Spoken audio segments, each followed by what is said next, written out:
আসসালামু আলাইকুম। কেমন আছেন সবাই? আশা করি সবাই অনেক ভালো আছেন। আলহামদুলিল্লাহ, আল্লাহর রহমতে আমরাও সবাই ভালো আছি। আর আপনারা যে যেখানে আছেন সবাই সবসময় ভালো থাকেন, সুস্থ থাকেন, এটাই সবসময় কামনা করি। আপনারা সবাই আমার আগের ভিডিওগুলোতে অনেক সুন্দর করে কমেন্ট লিখেছেন, অনেক দোয়া করেছেন, এজন্য সবাইকে অনেক অনেক ধন্যবাদ। আপনাদের সবার জন্য রইল অনেক অনেক দোয়া ও অনেক শুভকামনা। আর কেউ যখন ভালো কোনো কিছু বলে তখন খুবই ভালো লাগে, আবার মন থেকে এমনিতেই আসলে দোয়া চলে আসে। যারা এত সুন্দর করে কমেন্ট লিখেছেন, পার্সোনালি আমি তাদের কাউকেই চিনি না, এরপরে আসলে এত সুন্দর করে কমেন্ট লিখেছেন, একেবারে নিজের আপনজনের মতোই মনে হচ্ছে। দেশে আসার পর হামজা তেমন কিছু খাচ্ছে না, এজন্য আমার ভাই ওর জন্য পিৎজা নিয়ে এসেছে। ও তো খুব খুশি হয়েছে, কিন্তু একটা টুকরোও ও মুখে দেয়নি। কিন্তু কিছুই করার নেই, ও যেটা খেতে চাইবে না খাবেই না। কি আর করা, আমরাই খেয়েছি। আর এই ভেজিটেবলটা সবাই চিনেন, আর সিলেটি ভাষায় এটাকে আমরা আনাজ বলি। আনাজ কাটা দেখতে বা কাটতে বেশ ভালোই লাগে, অন্যরকম একটা কিছু মনে হয়, বেশ ভালোই লাগে দেখতে। কেননা অন্যান্য কোনো ভেজিটেবল তো এরকম করে আঙ্গুলে পেঁচিয়ে পেঁচিয়ে কাটা হয় না, আর এটা তো একটু ভিন্ন, তাই ভালোই লাগে দেখতে। আর এই মাছগুলো দেখতে পাচ্ছেন, এগুলো আমার বোনের হাজব্যান্ড নিয়ে এসেছেন। আর এখানে আরও কী কী যেন নিয়ে এসেছিলেন, কিছু শুটকি আর বুবি। আসলে সিলেটি ভাষায় আমরা লটকন ফল যেটা, সেটাকেই বুবি বলি। আর এই মাছগুলো কিন্তু খুবই মজার ছিল, আসলে খুবই মজা হয়েছে রান্না করার পর, খুবই ভালো লেগেছে খেতে। অনেক বছর পর খেয়েছি, আর ফ্রেশ মাছ রান্না করলে এর মজাই আলাদা। আর অনেক বছর থেকে তো আসলে ফ্রোজেন মাছই খাচ্ছি, আর এতদিন পর ফ্রেশ এরকম ছোটো মাছ রান্না বেশ ভালোই লেগেছে। আর আমি সবাইকে বলেছি, আমি যতদিন দেশে আসি ততদিন ছোটো মাছ আর শাকসবজি খাবো। আর বাচ্চাদের জন্য তো সবাই ক্রিপস, ড্রিঙ্কস এসব নিয়ে আসছেন।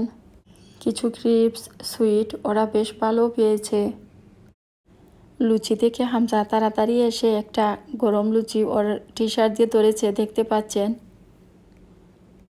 মাঝে মধ্যে ও লুচি বেশ খুশি হয়ে খায়, আর মাঝে মধ্যে দেখা যায় ও তাকাবেই না। আর যেদিন ওর মজা লাগবে না বা খেতে পারবে না, সেদিন ও বলে দেয় যে ভালো হয়নি। এই কলাগুলো দেখতে পাচ্ছেন, কলাসহ গাছটা তুফানে ভেঙে ফেলেছে। মাঝে মধ্যে এরকম হয়, যখন তুফান দেয় 2-3টা গাছ একসাথেই পড়ে যায়, বা কোনো কোনো সময় একেবারে কচি কলা নিয়েই গাছ ভেঙে পড়ে যায়। কলার প্রতি হামজার একেবারেই কোনো ইন্টারেস্ট নেই। আর আমার বোনের ছেলেটাকে দেখতে পাচ্ছেন, ও তো দেখে খুবই খুশি, হাত দিয়ে টানাটানি করছে, যদিও সে খাবে না, কিন্তু ও খুবই খুশি হয়েছে দেখে। আর এখানে দেখতে পাচ্ছেন বেঙ্গলের রসমালাই। আমার বাইরা এটা সেটা নিয়ে আসে, আবার কোনো মেহমান আসলে ও বেশিরভাগ সময় দই, রসমালাই, আম, সুইট ক্রিপস এসবই নিয়ে আসেন। অনেকেই রিকোয়েস্ট করেছেন দেশের ব্লগ দেওয়ার জন্য, ইনশাল্লাহ আমি যতটুকু পারি চেষ্টা করব। আপনারা যেমন আমার ভিডিওগুলো দেখতে ভালো পান, আমারও তেমনি ভালো কোনো কিছু, সুন্দর কোনো কিছু আপনাদের সাথে শেয়ার করতেও খুব ভালো লাগে।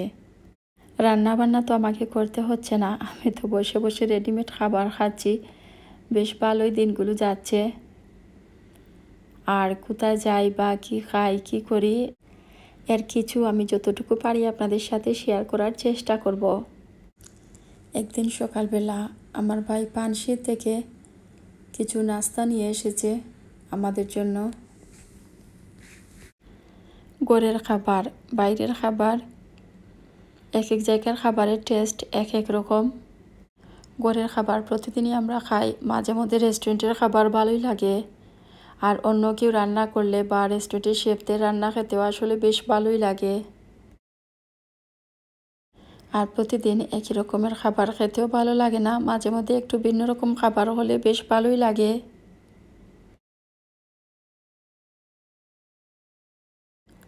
একটা কাঁঠাল ভাঙা হচ্ছে। এটা কিন্তু গাছ থেকে যে ফেটে যাওয়া কাঁঠাল পাড়া হয়েছিল সেটা নয়, এটা অন্য আরেকটা। যে কাঁঠালটা গাছে থাকতেই ফেটে গিয়েছিল সেটা কিন্তু খুব বেশি মিষ্টি ছিল না, কিন্তু এই কাঁঠালটা আগের কাঁঠালটা থেকে অনেক বেশি মিষ্টি। আর এই কাঁঠালের কুয়াগুলো দেখতে পাচ্ছেন, এগুলো খুবই সুন্দর।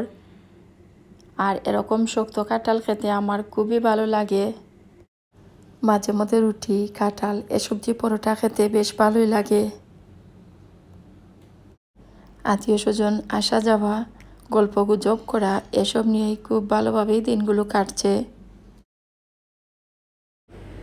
রান্না বান্না, শপিং, ঘরের কাজকর্ম এসব নিয়ে আর চিন্তা করতে হচ্ছে না, টেবিলেই সব খাবার পাচ্ছি। আর নিজের পরিবারের সাথে দিন কাটাতে অনেক ভালো লাগে।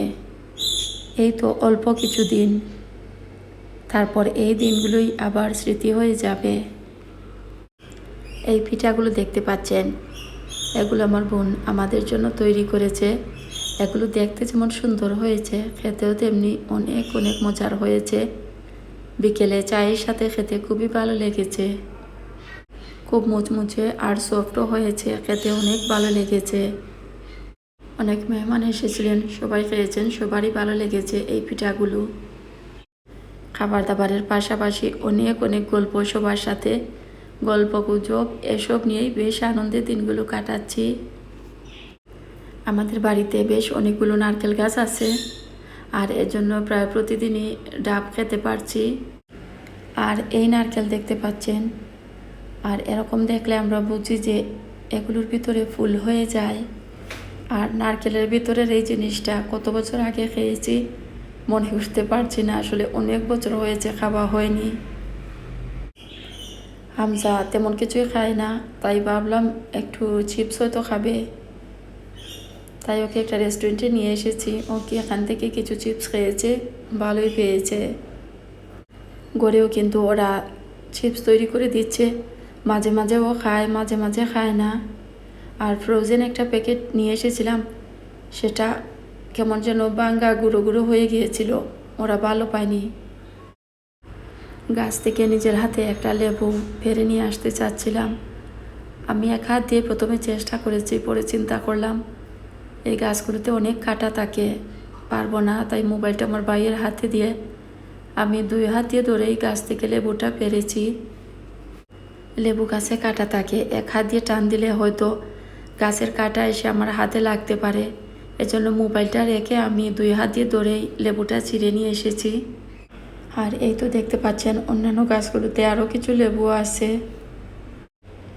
এখানে একটা ভিতর লাল পেয়ারা দেখতে পাচ্ছেন। এই পেয়ারা খেতে আমার খুবই ভালো লাগে। আমার এখনও মনে পড়ে এই পেয়ারাগুলো আমি অনেক শখ করে খেতাম যখন দেশে ছিলাম। ভেবেছিলাম খাবো, আর বেশি গাছে নেই। আর এই যে দেখতে পাচ্ছেন এই সুন্দর পেয়ারাটা কিন্তু রাতের বেলা বাদুড় খেয়ে ফেলে দিয়েছে।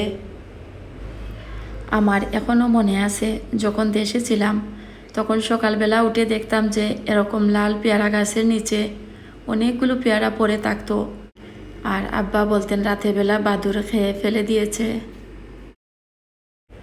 বাজার থেকে কিছু কই মাছ নিয়ে আসা হয়েছে। আর আমার মনে আছে ছোটোবেলা মাঝে মধ্যে দেখতাম কই, শিং এরকম কিছু মাছ পানিতে ভিজিয়ে রাখতেন বা পানি দিয়ে রাখা হতো।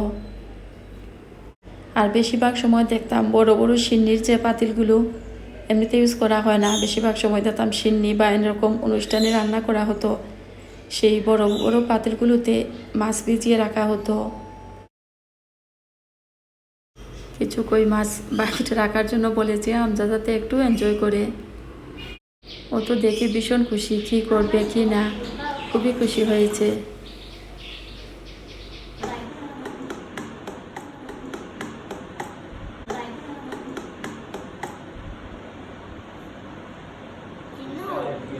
After 10 days gone, they lay an egg, the fishes, and they make a baby fish. Hamza কিছুক্ষণ মাছ দেখার পর বলল এই মাছগুলো 10 দিন পর ডিম দিবে, তারপর ডিম থেকে ছোটো মাছ হবে। ছোটোবেলার অনেক স্মৃতি মনে পড়ে গেল। বাজার থেকে মাছ আনলে এরকম ছোটো ছোটো কিছু কই মাছ যেগুলো ডিফারেন্ট কালার বা কালারফুল থাকতো সেগুলো পানিতে ভিজিয়ে রাখতাম, আর আমরা অনেক খুশি হয়ে খেলা করতাম। আর 2-3 দিন পর দেখা যেত যে মাছগুলো মরে গেছে। আপনারা কেউ কি এরকম ছোটোবেলায় মাছ পানিতে ভিজিয়ে রেখেছেন? থাকলে জানাবেন। আমার মনে পড়ে ছোটো মাছ হরলিক্সের বয়ামে রেখে দিতাম আর ওদেরকে খাবারও দিতাম। অনেক ধন্যবাদ সবাইকে আমার আজকের এই ভিডিওটি দেখার জন্য। আপনাদের জন্য রইল অনেক অনেক দোয়া ও অনেক ভালোবাসা। আর সবাই আমাদের জন্য দোয়া করবেন যাতে বাচ্চাদের নিয়ে ভালোভাবে আবার ফিরে যেতে পারি। সবাই অনেক ভালো থাকেন, সুস্থ থাকেন, এই কামনাই করছি। আর আজকের মতো এখানেই বিদায় নিচ্ছি। আল্লাহ হাফেজ।